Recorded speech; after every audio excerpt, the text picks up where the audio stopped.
여러분이 경제 독립을 이루는 그날까지 함께 하겠습니다. 안녕하세요. 3일 경제 독립 PD입니다. 자, 요즘 새마을금고 난리가 났는데요. 자, 새마을금고에서 돈을 빼서 다른 곳으로 예치하는 분들도 많이 생기고 있는데 많은 분들이 걱정을 하고 계십니다. 그래서 새마을금고에 맡긴 내 돈 어떻게 하면 안전하게 지킬 수 있을지, 그리고 부자들이 요즘 어떻게 돈을 굴리고 있는지 궁금하신 분들은 영상 끝까지 함께 해주세요. 자, 그럼 바로 시작하겠습니다. 자, 연체율 10% 넘는 새마을금고 30곳에 대해서 특별 점검을 한다. 또 지점 폐쇄, 통폐합도 검토한다. 요즘 이런 기사가 쏟아지고 있습니다. 자, 영상 뒷부분에 새마을금고가 예금자 보호는 되지 않지만 어떻게 고객의 예금자 보호를 해주는지 자세히 알아보고, 또 만약에 일이 생기면 어떻게 대비를 해야 되는지도 짚어보겠습니다. 그리고 영상 뒷부분에 새마을금고가 걱정되시는 분들은 부자들이 요즘 돈을 어떻게 굴리는지 그 부분도 한번 짚어드리겠습니다. 뒷부분에 중요한 내용이 많이 나오니까 영상 끝까지 함께 해주시고요. 지금부터 MG 새마을금고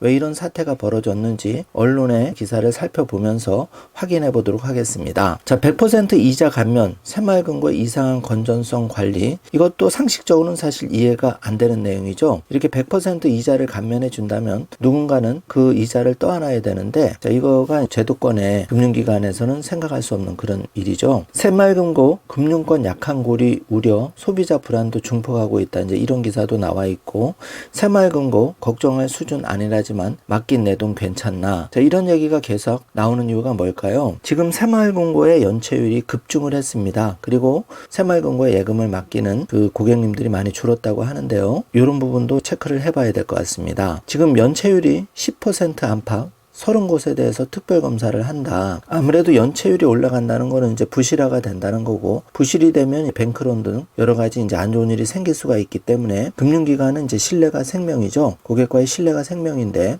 연체율이 올라가서 부실화가 되면 맡긴 내 돈 어떻게 되나, 이런 거는 당연하게 걱정이 될 수밖에 없습니다. 게다가 새마을금고는 금융감독기관의 감독을 받지 않죠. 그래서 관리 사각지대에 부실 우려는 여전하다. 자, 이런 말이 많이 나오고 있는 이유 중에 하나겠죠. 그래서 급기야 행정안전부가 이제 나서서 긴급 점검을 하는 모습을 보고 있는데요. 새마을금고의 연체율이 급등해서 부실 공포가 확산되자 정부가 새마을금고 연체율 감축 특별대책을 발표하면서 급기야 진화에 나서고 있는데요. 행정안전부는 부실 우려에 대해서 부동산 경기 악화에 따른 것으로 걱정할 수준은 아니다라는 입장을 발표를 했습니다. 그런데 이렇게 정부가 발표를 해도 예금자 보호에 대한 우려의 목소리는 사그러들지 않는 모양인데요. 4일 행안부는 금융감독원, 예금보호공사, 새마을금고 중앙회와 함께 오는 10일부터 5주간 연체율이 10% 안팎으로 높고 공동대출 규모가 200억 원 이상인 금고 30곳에 대해서 특별검사를 벌인다고 밝혔습니다. 또 필요한 경우에는 경영 개선과 합병 요구, 부실자산 정리, 임원 직무정지 등의 조치를 취할 계획인데요. 행안부는 이를 통해서 올해 연말까지 연체율을 4% 이하로 낮추겠다는 목표입니다. 지금 새마을금고 예수금과 연체율 추이를 보고 계신데요. 이렇게 그 연체율이 12월에 비해서 12월에는 3.59%였는데 지금 6.18%로 두 배 정도로 급증을 했습니다. 그리고 새마을금고의 예수금이 1월, 2월까지는 중과를 하다가 3, 4월에 급격하게 그 예금 그 중과율이 떨어지는 모습을 볼 수 있고, 최근 5월에 약간 회복하는 모습을 볼 수 있습니다. 자, 이렇게 된 데는 새마을금고가 연체율이 급격히 높아진 것 때문에 이런 일이 벌어지고 있는데요. 아무래도 부동산 경기가 이제 악화가 되다 보니까 새마을금고에서 대출해준 그런 것들에 대한 우려가 이제 커지고 연체율이 중과되다 보니까 일반 예금 고객까지도 불안한 그 느낌을 많이 받으셔서 이런 일이 벌어지고 있는데요. 행안부는 전혀 문제가 없다면서 연체율 상승에 대한 금융당국과 관리감독을 강화하고 있다. 그리고 다른 금융권과 마찬가지로 새마을금고법에 따라서 예금자 1인당 5천만 원까지 보호가 가능하다. 이렇게 진화에 나서고 있는데요. 새마을금고는 소형 빌라까지 공격 대출을 많이 했었죠. 그러다 보니까 업계에서는 터질 게 터졌다 이런 말도 나오고 있는데요. 새마을금고의 연체율 6.2%는 시중은행의 16배에 달합니다. 그래서 부동산 대출이 27조에서 56조로 폭증을 했는데 이 행안부 감독이 늦은 하다 보니까 이런 일도 생기고, 또 이사장의 막강한 권한도 문제다, 이렇게 그 분석 기사들이 많이 나오고 있습니다. 지금 그래프를 보더라도 이렇게 3.59에서 6.18%로 급격히 높아진 연체율을 확인할 수가 있는데요. 이번 사태가 행안부의 새마을금고 관리에 허점을 드러냈다는 지적도 많이 나오고 있습니다. 자, 새마을금고의 자산은 작년 말 기준으로 284조 원이었는데 농협은행이 387조 원입니다. 그래서 그 규모가 비슷하죠. 그런데 관리 감독이 제대로 이루어지지 않은 탓에 이렇게 무리한 부동산 대출이 이루어졌고 경기 악화에 따른 부실로 이어졌다, 이런 진단이 나오고 있습니다. 자, 위기설에 휩싸인 새마을금고, 그나마 다행인 거는 5월부터 예금 잔액이 늘었다는 이제 소식인데요. 이렇게 2월 265조의 자산이 3월 달에 262조로 3개월 연속 감소를 했는데, 최근 5월 달에 조금 중과세를 회복해서 꾸준히 상승하고 있다는 점은 다행스러운 부분으로 보여집니다. 자, 그 정리를 해봐야 되겠죠. 결국은 새마을금고의 예금자 보호 어떻게 되는지 이게 중요한데요. 예금자 보호법은 그 금융회사가 영업정지나 파산으로 인해 고객의 예금액을 지급하지 못하게 되는 경우에 예금자들의 예금을 보호해주는 하나의 안정장치라고 할 수가 있습니다. 그래서 지금 KB국민은행 등 이렇게 제도권 금융기관들은 원금과 이자를 모두 합친 금액으로 1인당 5천만 원을 보호하고 초과 금액은 보호하지를 않습니다. 그래서 이 한도도 1억으로 늘려야 된다, 이런 말이 많이 나오고 있죠. 예금보험공사에 들어가시면은 이렇게 예금자 보호제도에 대해서 자세히 나와 있는데, 현재 이렇게 제1금융권, 제2금융권, 특히 제1금융권 예금자 보호 자세히 이제 확인해 볼 수가 있습니다. 지금 새마을금고는 예금자 보호 대상이 엄밀히 말하면 아니죠. 새마을금고는 예금자 보호 대상이 아니라 새마을금고 예금은 별도로 정한 새마을금고법이 있는데, 여기 법령에 따라서 새마을금고 중앙회에 설치된 예금자 보호 준비금을 통해 보호가 되고 있습니다. 예금보험공사에서 지원하는 예금자 보호 대상에는 해당하지 않지만은 별도의 법안으로 새마을금고 자체적으로 예금자 보호를 하기 위해서 준비금을 마련해 놓은 것이기 때문에 이 점이 시중은행의 예금자 보호와 비슷한 기능을 한다고 볼 수가 있는데요. 유의할 게 있죠. 새마을금고 예금자 보호 대상과 한도를 잘 확인하셔야 되는데요. 새마을금고 중앙회의 준비금을 통해서 보장해주는 자체적인 예금자 보호의 대상과 한도, 이게 중요합니다. 자, 많은 분들이 알고 있는 것처럼 새마을금고는 각각의 법인이 별도로 존재를 합니다. 그래서 재정을 따로 관리를 합니다. 그래서 A법인 새마을금고에 5천만 원이 있고 B법인 새마을금고에도 5천만 원이 있다면 두 새마을금고가 각각 파산했을 때 이렇게 A법인 새마을금고 5천만 원, B법인 새마을금고 5천만 원, 이렇게 각각 보호를 받을 수가 있는데요.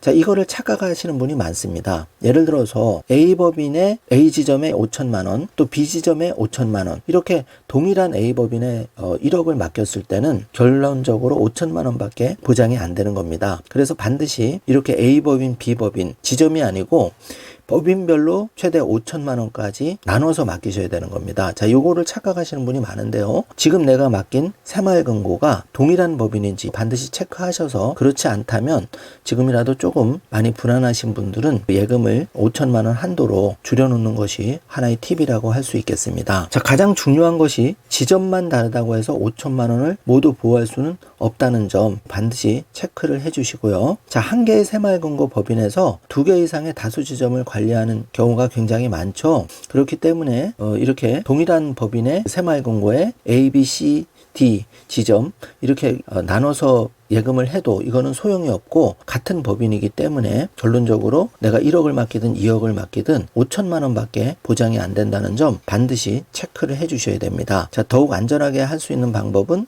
법인을 확인해야 되겠죠. 새마을금고라도 A법인, B법인, C법인 이렇게 반드시 나누어져 있는지 체크하셔서 지점이 아니라 법인별로 5천만 원씩 분산해서 예금을 맡기셔야 된다는 얘기입니다. 자, 이도저도 힘드시다면 우체국이나 KB국민은행, 신한, 우리 이렇게 메이저 은행으로 조금 예금을 분산하시는 것도 하나의 방법이라고 할 수 있겠습니다. 자, 그러면 새마을금고 예금자 보호 시에 예금이 만약 문제가 생기면 어떻게 지급을 하느냐, 이제 이것도 많이 궁금한데요. 새마을금고가 만약 파산을 한다면 이렇게 A법인, B법인 별로 5천만 원씩 예금자 보호를 결국은 그 예금자 보호 준비금 관리위원회가 있는데 새마을금고 중앙에서 예금자 보호 준비금 관리위원회 심의 의결을 통해서 예금을 지급하는 걸로 되어 있습니다. 그런데 이 5천만 원을 결국은 돌려받기 위해서는 많은 시간이 소요될 수가 있습니다. 그래서 1인당 2천만 원까지는 긴급생활자금 명목으로 선지급을 한 뒤에 나머지 금액은 5천만 원 이내에서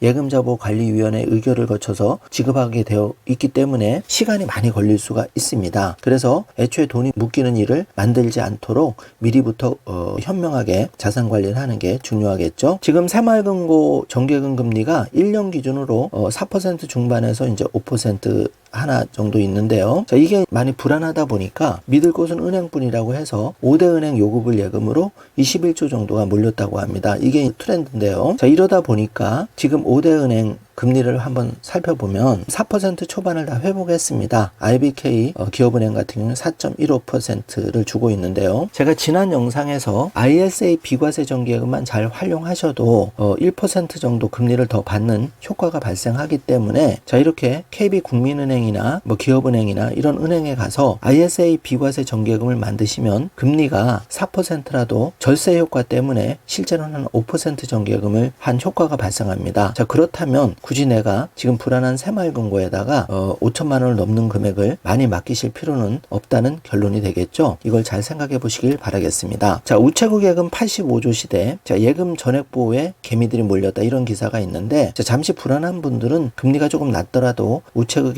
예금을 활용하셔서 잠시 소나기를 피하는 것도 하나의 방법이라고 할 수 있겠습니다. 자, 부자들은 벌써 발빠르게 이렇게 그 우체국 예금, 또 KB국민은행, 뭐 신한은행, 우리은행 이렇게 1금융권으로 안전하게 옮기시는 분도 많이 있다고 하는데요. 잘 생각을 해보시길 바라고요. 정리를 해보겠습니다. 자, 굳이 내가 여러 가지 요즘 경기 회복이 되려면 시간이 많이 걸리고 또 그 부동산 경기가 악화될 경우에 그 대출이 부실화될 우려가 매우 크죠. 자, 이럴 경우에는 약한 고리부터 먼저 끊어줍니다. 그렇기 때문에 새마을금고라든지 이런 부분 제2금융권은 잘 이제 생각을 해보셔야 될 거고요. 특히 법적으로 보호자는 예금자 보호 한도, 그 법인이냐 지점이냐 이 부분 헷갈리시면 안 됩니다. 그리고 조금이라도 내가 많이 불안하시다 그러면 조금 정리를 하셔서 그 우체국 예금이라든지 제1금융권으로 파킹을 해 놓으신 것도 하나의 방법이고, 아직까지 ISA 비과세 정기예금이 없다면 이런 부분으로 자금을 좀 옮겨 놓으시는 것도 하나의 방법이라고 할 수 있겠습니다. 자, 오늘 영상 내용이 조금이라도 도움이 되셨다면 좋아요, 구독, 알림 설정 부탁드리겠습니다. 영상 시청해 주셔서